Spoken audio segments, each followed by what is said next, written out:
我哋希望高一賣嘅嘢都係一樣係古靈精怪，咩都有，但係又唔係啲即係唔係好潮流嘅嘢嚟嘅。咁就所以將 Yard Sale 呢個字搬咗嚟高一呢度，咁就用個 Yard 字。咁我哋希望嗰啲賣嘅嘢咧，除咗係古靈精怪，而且係有 value 嘅 Yard Sale， 即係會靚啲。咁所以就用高一呢個名咁。set up 嘅形式嘅話，就會以西岸風為主。其實呢一間鋪頭就好似一間喺美國西岸嘅小店咁，咁係咩都有得賣啦。其實有少少似你去旅行嗰啲 souvenir shop 啦，即係紀念品鋪咁。有 home product 啦，有襪啦，衫褲鞋襪啦，咩都有咁樣咯。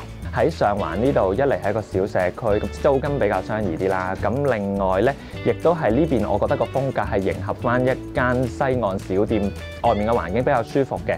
我可以買完嘢，我可以坐喺出邊坐低飲杯嘢，同朋友傾下偈。咁其實係我諗喺旺角、尖沙咀、銅鑼灣係比較難做到咁樣嘅形式咯。咁所以我哋就選擇咗呢邊。咁當然，亦都喺商業方面，我哋都想接觸多啲唔同層面嘅客人咁樣咯。揀貨 product 嘅準則嘅話，其實我哋一定係以美國風為先嘅。咁其實而家我哋去到外國嘅 trade show， 無論去巴黎、去 New York， 其實有好多唔同國家嘅，即係除咗佢哋本土嘅牌子之外，其實有好多其他國家牌子去參展嘅。咁但係我哋揀品牌嘅時候都係以美式嘅 style 為主，譬如可能佢嘅靈感係嚟自美式棒球嘅、美式足球嘅，或者係以前嘅 Ivy League， 即係長春藤學院派嗰啲嘅。咁或者一啲就算係日本牌子，但可能佢係參考美國舊，譬如做袋嘅工藝去再做嘅袋嘅，咁都係以呢啲為我哋挑選嘅條件咯。咁我哋另外我哋就係睇，因為我依間高一呢度咧係我想嘅貨品係冇 season 啦、冇性別啦、冇 trend 去區分嘅。咁我哋希望入到嘅嘢係一啲 standard item 啦，即係 live use 嘅，即係希望係你永遠都用到嘅咁樣。好，多謝先生。咁其實係咁，首先介紹呢個品牌係大阪，嚟自大阪，日本大阪嘅 Bag and Nang 啦，叫做。咁佢個 designer 咧就中意軍事嘢嘅，咁所以你會見到個袋有好多唔同嘅間隔啦，有好多暗袋啦。咁其實佢個靈感都係源自軍事。咁部機咧，佢哋係堅持即係織部機堅持係用一部古董嘅機啦，喺京都嘅。咁佢每日咧 maximum 係織到50米嘅布嘅啫。咁佢呢種 canvas 叫做 quality canvas 啦。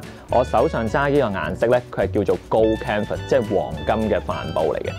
咁所以喺佢嘅即係佢哋介紹俾我哋嘅時候就係好耐用啦。咁 even 你用個袋咧用殘咗、用耐咗，其實係會有佢自己嘅 character， 即好似牛仔褲，你着咗有自己嘅 fading、自己嘅貓鬚咁樣。咁呢個就係我哋中意佢，因為style， 即係佢個樣或者個外貌好簡單，係好襟睇、好襟用嘅咁樣。呢個就 Bag and Nang 第一個。咁跟住第二個咧，呢個叫做 Tambia 啦，係一個比較新少少嘅牌子嚟嘅。咁佢嘅 station 就喺東京嘅。咁Tambia 同 Bag and Nang 其實大家都係日本嘅袋，咁有咩唔同咧？咁 Tambia 咧會比較係簡單嘅個線條，無論即係佢會冇好多話袋仔啊、暗袋啊、咩袋，咁個 design 比較簡單啲。咁佢嘅 concept 咧就係佢做嘅袋咧係啱每一日佢自己日常所需要用到嘅袋嚟去做嘅。咁譬如我手揸呢個啦，咁係叫做法包袋。咁你見到呢個袋帶咧，佢唔係喺中間嘅，係側少少。點解咧？佢就係俾啲人踩單車嗰陣時孭住個法國麵包係長嘅，咁係唔會頂到個旮旯底。咁佢喺佢個 collection 裏面仲有好多唔同嘅袋，譬如話垃圾桶袋啦、CD 袋啦、黑膠碟袋啦。咁每一樣都係即係 designer 堅持我做每一日要用到個袋都會佢係有出到。